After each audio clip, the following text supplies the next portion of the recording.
തുമ്പോട് ജംഗ്ഷനോട് ചേർന്നിട്ടുള്ളൊരു സ്ഥലമാണ്. പണ്ടുകാലത്ത് ഈ മടവൂർ ഭാഗത്തോട്ടൊക്കെ പോകുന്ന ആൾക്കാർ നടന്നുകൊണ്ടിരുന്നൊരു വഴിയാണ്. ഇന്ന് ഇത് നടക്കാൻ യോഗ്യമല്ലാത്ത രീതിയിലായി മാറിയിരിക്കുന്നു. കാട് പിടിച്ചും ആളുകൾ മലമൂത്ര വിസർജനം ചെയ്തും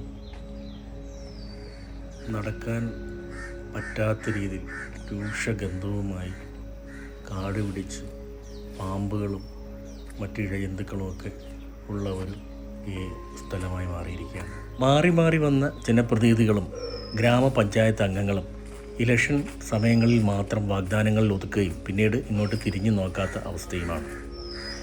ഈ ജംഗ്ഷനിൽ മറ്റ് സ്ഥലങ്ങളിൽ നിന്നെത്തുന്ന യാത്രക്കാർ മലമൂത്ര വിസർജനത്തിനായി ഇപ്പോൾ ഈ സ്ഥലം ഉപയോഗിക്കുകയാണ്. അതുകൊണ്ട് തന്നെ ഇതിൻ്റെ അരികിൽ താമസിക്കുന്ന ആൾക്കാർ, അതായത് ഈ വഴി ഉപയോഗിക്കുന്ന ആൾക്കാർക്ക് ഇതുവഴി നടന്നു പോകാൻ വളരെയധികം ക്ലേശമാണ്.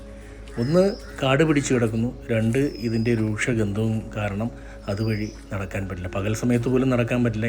രാത്രി കാലങ്ങളിൽ അതിനേക്കാൾ ബുദ്ധിമുട്ടാണ്. അതുകൊണ്ട് ഇവിടെ ഒരുപാട് പ്രായമായ ആൾക്കാരും ഹോസ്പിറ്റലിലൊക്കെ പോകാനൊക്കെ വളരെ ബുദ്ധിമുട്ടാണ് ഇതുവഴി നടന്നു പോകാനുമൊക്കെ. അതുകൊണ്ട് ഇനിയെങ്കിലും ഇതിൻ്റെ വേണ്ടപ്പെട്ടവർ, അധികാരികൾ കണ്ണു തുറന്ന് ഇത് കാണുകയും പണ്ട് വർഷങ്ങൾക്ക് മുമ്പേ ഉള്ള ഈ വഴി യാത്രായോഗ്യമാക്കുകയും ഈ പ്രദേശങ്ങളിൽ താമസിക്കുന്ന വീട്ടുകാർക്ക് ആശ്വാസമേകുകയും ചെയ്യണം. അതാണ് ജനപ്രതിനിധികൾ എന്ന ഒരു ഉത്തരവാദിത്തത്തിൽ നിന്നുകൊണ്ട് നിങ്ങൾക്ക് ചെയ്യാൻ പറ്റുന്ന ഏറ്റവും വലിയ കാര്യം. എത്രയും പെട്ടെന്ന് അത് സാധ്യമാക്കി കൊടുക്കണം. ഒരുപാട് കുടുംബങ്ങൾ ഇങ്ങനെ കഷ്ടപ്പെടുന്നുണ്ട്. അതിനുവേണ്ടി മുൻകൈ എടുക്കണം എന്ന് അഭ്യർത്ഥിക്കുന്നു.